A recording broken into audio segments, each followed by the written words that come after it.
Salutations to all co-travelers in the path. I am happy that all of us have joined to celebrate the Krishnaashtami today. During the meditation now, as ever, we were in the company of the Master. In the language of the Gita, we all were having intimate contact with the Eternal and are immensely absorbed in the thought of the Master. Sukhena brahmasamsparsam atyantam sukham asnute. I think we are all aware that we should not disturb such a sweet silence unless we can better that. I do hope that a few sentences I share with you now do indeed such a service. The showers of Ganga Jamuni drenched us to the core, and we were all deeply absorbed in meditation, and I felt the love of the Master deep in the core of our heart. For such a blessing, we offer ourselves unreservedly to His service. It was never easy for us to come out of the deep silence we usually experience during the spiritual congregations, but certain routines appear to be inevitable even while we serve the Lord silently. For the sensitive aspirants, they flow now as on all Krishnaashtami celebrations, is tinged more with love as contrasted to the Pranahuti during our Master's birthday celebrations, where devotion predominates. In tradition, it is held that love belongs to the river Jamuna and devotion to Ganga. The reason for this may be Lord Krishna had his play with the gopis on the banks of Jamuna, and Lord Rama and his brothers, particularly Bharata, played their roles in the banks of Ganga. Though Pranahuti is a mixture of Ganga Jamuna, during Krishnaashtami we experience more of Jamuna and love. We know that Lord Krishna is the head of our organization, and it is but natural that He showers His grace on all of us dedicated to the Master and His mission. Love has the possibility of entering into the states of ecstasy and rapture, while devotion leads to subduedness and humility. With the advent of our Master, we are fortunate in having a mix of the two great traditions of love and devotion. About this aspect of Pranahuti, we have discussed in the booklet Ganga Jamuni, which I would request all the aspirants to read more than once. The state of Avadut is a problem that arises in the path of love. By deriving benefit from both the traditions, we are saved from falling into a state of Avadut in this path. We all know that the state of Avadut is considered to be a high spiritual condition in other systems of yoga and spirituality. However, Master in His infinite beneficence saves us from falling into the rut of being in a static state. The very word Krishna makes spiritually inclined persons in the world feel happy. The word Krishna means one who grants unending, greatest happiness, and He is true to His name, as we all feel. The word also means black or blue. Some of the aspirants often write or tell that they have experienced the blue color, and in this path it is generally construed that the aspirant having such a vision is blessed by Lord Krishna. Some say blue, some black, some violet, and some brightness, and many more just brilliant light. is what they feel during meditations.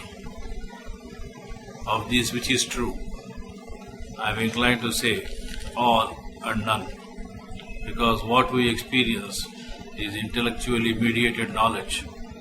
The reality behind it is beyond expression.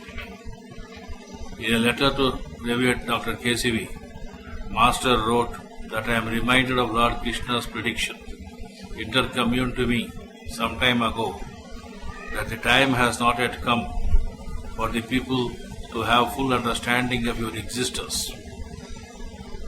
Mark the word existence. Though it shall definitely come out, but only when you have given up the material form. In another letter he wrote that there is no difference between him and Lord Krishna. It has been our experience that when we think of Lord Krishna, we immediately think of our Master, and when we think of our Master with love and devotion, we also get reminded of Lord Krishna. They are one, but at the same time two. We know such is also the case with reference to Samartha Guru Sri Ramchandraji Maharaj of Fatehgarh and our Master. However, there is a vital point to note here. Lord Krishna came to restore Dharma, while the Grand Master came to connect us to the center through Prana. He brought something new, and that is why he is called Samartha Guru. This connection to the center is no unique opportunity restricted to those who are in this institution or to the institutions going by the name of our Master only. Such an interpretation would be beneath the dignity of the Master, whose universal nature is unquestionable.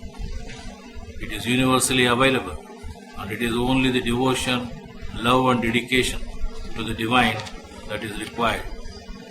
While one has the option to seek the source or God directly, it is common wisdom to take assistance from those who know the path and give connection to the Master, who leads us to the goal.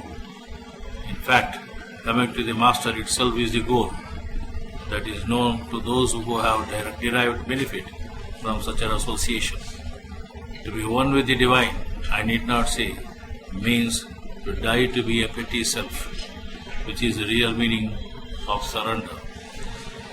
The remembrance of the Master, thanks to the effect of Pranahuti, never allows us to enter the states of ecstasy or rapture, but keeps the fire of devotion alive. Aspirants doing bhajan, kirtan or sangeetam enter into states of ecstasy or rapture and thus get into the gross absorption, albeit of the divine.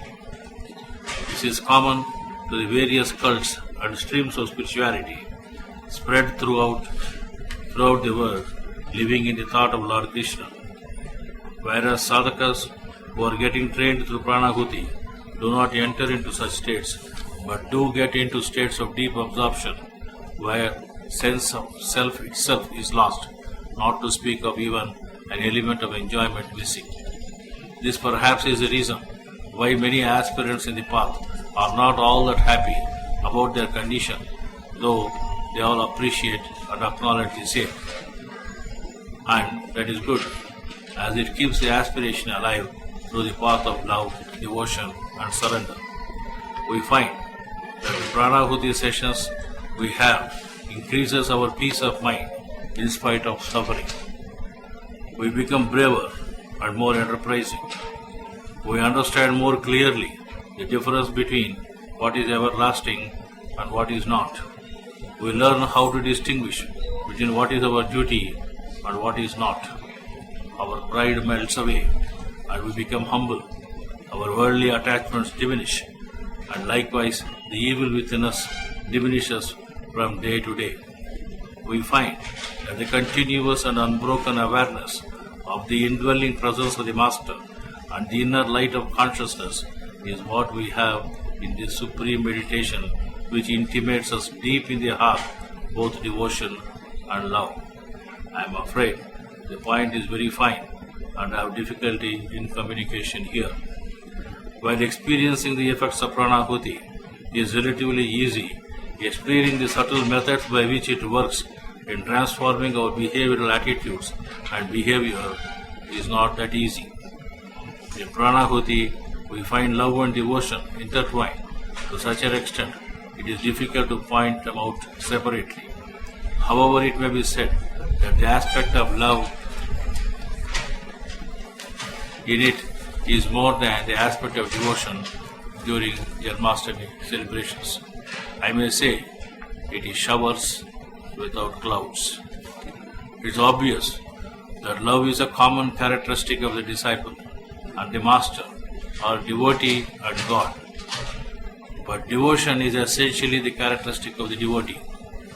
However, this issue is different in the case of man. It may sound odd and heretic if I say that in this path, Master is also devoted to the cause of the upliftment of humanity. This aspect of devotedness of the Master is unique to this system, and we do not find it in the case of other systems. To have made the center yawn towards the circumference was the task performed by the Grand Master, and that is the indication of devotion he had for humanity. Devotion has, it may be seen, a purpose, while love is blind.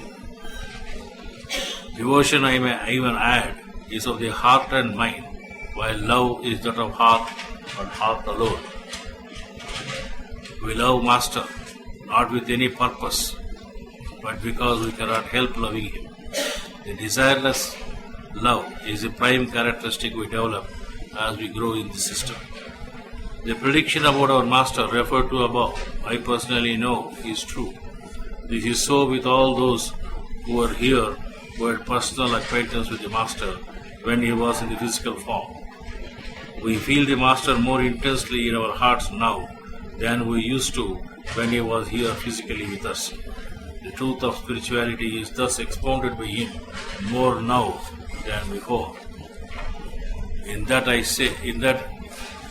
fact, I may say, we are now granted the vision through which we now see him without seeing him. After all, the purpose of seeing is to feel, and when we feel, what is the necessity to see? We all understand this logic and are so much with him, even as the gopis were with the Lord Krishna. To see him with the mortal eyes is not possible, and we need special capacity is what is stated often by the learned. But we have such a vision by his grace, a vision that requires no physical organ or means. The aspirant has the Master in his heart and is intimate with him always. But that awareness of our vision is clouded many times due to dirt and dross that we have collected. Our Grand Master asserted, every individual is Satchidananda. No one is devoid of Sat, existence, Chit, knowledge, and Anand, bliss. It is due to ignorance that man has thought himself to be something other than what he really is. Here in the SatSangh, it will be tried to remove his ignorance side by side with the practice of meditation, which will enable him to experience Satchidananda. This is a quotation from the chapter Vedas of Lalaji. How true are his statements we know through our personal experience during satsang and at other times when we receive Pranahuti. We are today having a seminar on the topic, God is constantly with us and ready to take us up at the slightest sign on our path of accepting him. We have felt him with us intimately during meditation, and now we are feeling him less intimately as a mind which was turned upwards now started seeing downwards and forward. Yet it is the same mind that seeks transformation. This is but natural in the realm of Vyavahara. There are many serious aspirants in the path who would like to share their understanding of the matter, and I would be one with you waiting to share their wisdom. Pranam.